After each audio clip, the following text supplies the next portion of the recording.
ملت ایران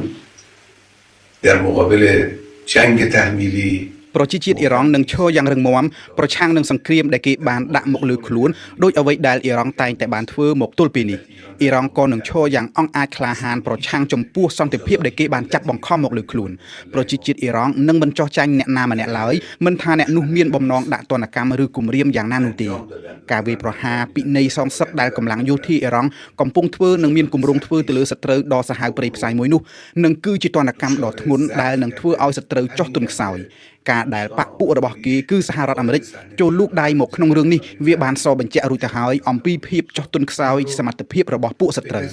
សូមទៅគម្រាមអ្នកណាផ្សេងទៀតដែលធ្លាប់ខ្លាចការគម្រាមរបស់អ្នកឯងចុះកុំមកគម្រាមប្រជាជាតិអ៊ីរ៉ង់ព្រោះអ៊ីរ៉ង់មិនខ្លាចញញើតអ្នកឯងបន្តិចណាឡើយ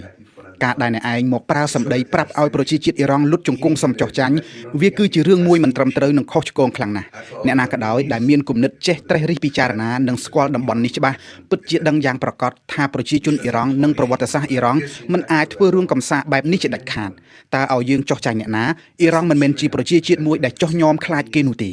ការចូលលូកដៃរបស់អាមេរិកនៅក្នុងបញ្ហានេះនឹងជះផលវិបាកដ៏ធ្ងន់ធ្ងរទៅលើអាមេរិកខ្លួនឯងអ្នកឯងកំទេចអ៊ីរ៉ង់ប៉ុណ្ណេះអ៊ីរ៉ង់នឹងកំទេចអ្នកឯងច្រើនលើសនេះវិញហើយប្រសិនបើអាមេរិកហ៊ានប្រើកម្លាំងទ័ពចូលរួមនៅក្នុងរឿងនេះនោះអាមេរិកនឹងរងការខូចខាតដ៏ធំមហិមាគ្មានថ្ងៃអាចប៉ះពៅជួសជុលវិញបានឡើយប្រសិនបើពួកសត្រូវដឹងថាយើងខ្លាចពួកវានោះពួកវានឹងមិនបន្ធូរដៃចំពោះយើងឡើយសូមប្រជាជាតិអ៊ីរ៉ង់ទាំងមូលតាំងចិត្តបន្តការបដិញ្ញាដោយអ្វីដែលយើងធ្វើរហូតមកទល់ពេលនេះគ្រប់គ្នាគ្រប់សេវារដ្ឋសេវាបម្រើប្រជាជនអ្នកផ្សព្វផ្សាយព័ត៌មានក៏ដោយត្រូវផ្សព្វផ្សាយពន្យល់មហាជនបន្តធ្វើការងាររៀងៗខ្លួនជាមួយនឹងការតាំងចិត្តដ៏រឹងមាំ